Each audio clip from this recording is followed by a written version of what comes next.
वो मैं ये कह रहा था कि अगर आपने हमारा चैनल अभी तक सब्सक्राइब नहीं करा तो अब भी कर दो, नहीं तो बड़ा पछताओगे, बड़ा पछताओगे।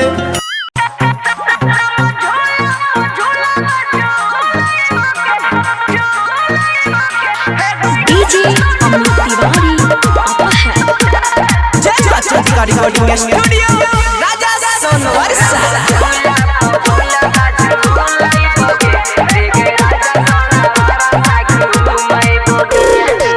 अइहा गे छौरी सोनावरा साके मेला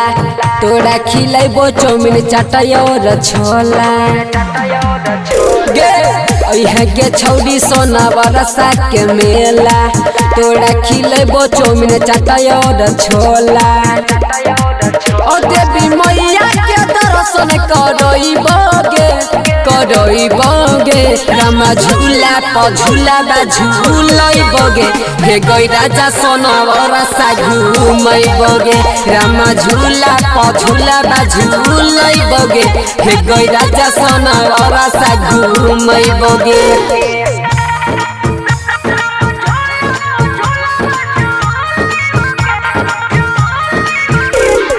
DJ Amit Tiwari recording studio राजा सोनवर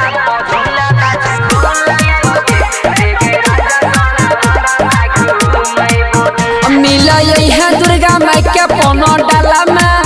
अजन पाउडर लगाइली है गाला में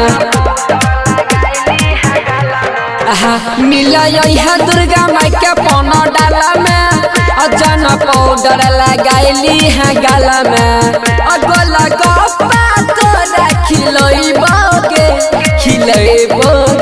रामा झूला प झूला बा झूलइबोगे हे गई राजा सोनावरा सा घुमइबोगे रामा झूला प झूला बा झूलइबोगे हे गई राजा सोनावरा सा घुमइबोगे।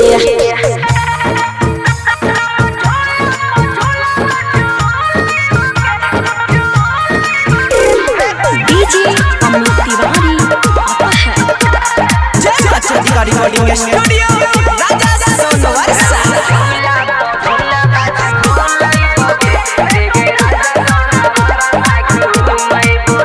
दुनू मिल के मंदिर में जइबै आ देवी मैया के आरती देखइबै